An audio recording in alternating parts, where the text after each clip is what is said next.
qovun sotiladi.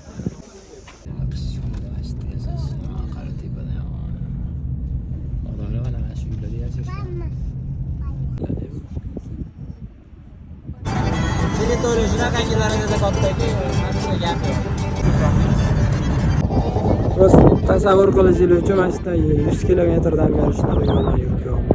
Juda ham go'zal, вообще katta. Hozir teparoq joydamiz. Maşallah. Ayağını kuşçeli. Buranın restoranı.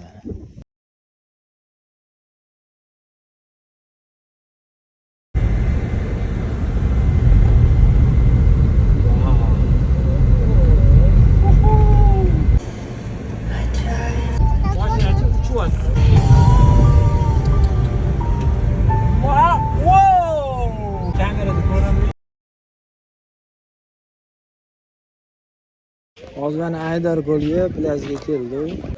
Ha, o'g'lim. Qattasan?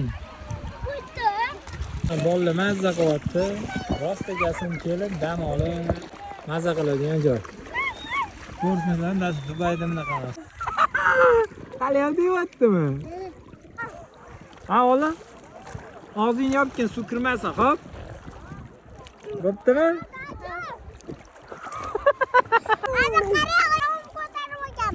Hamma joyini dengizdan. Sathi ko'raman. Muzik. Ke? Qanisan? Tamam. Ketamisan? Suv qanaqa? Yo'q. Mazza qilyapsanmi? Yoqdimi? Nasibaxon bilan havada. Ha, muzik. O'g'lim.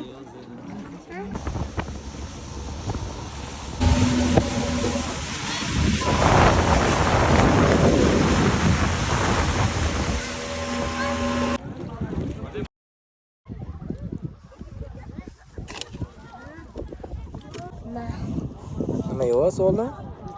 Qo'y.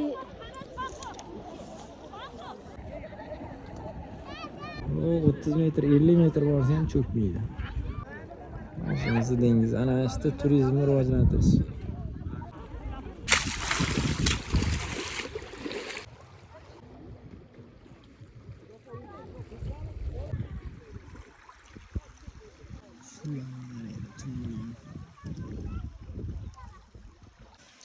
Muhammad Ali. Ke o'g'lim? Dengizda shunaqa ko'paydi bo'lyapti. Kuz bilan. Qo'shquduqdan chiqib suv mana sekin.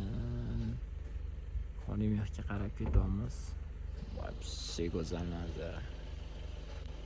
O'zbekistonimiz shunaqangi darajada kattaki, kim bilandir joy talashishlarga arzimaydigandek. Mana kelib masjidda yashaylar, kim talashib yurgan bo'lsa. Qashqadaryoning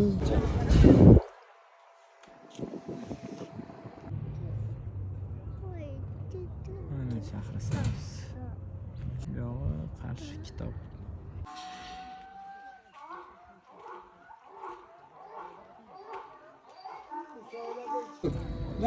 Давай, bu muzik zo'r. Ana endi xotirjam o'tirsang, o'g'lim uchirib keladi. Adasi bilan oyisini aylantiradi deb aylantirib keladi mana ona qizim. Vo ana.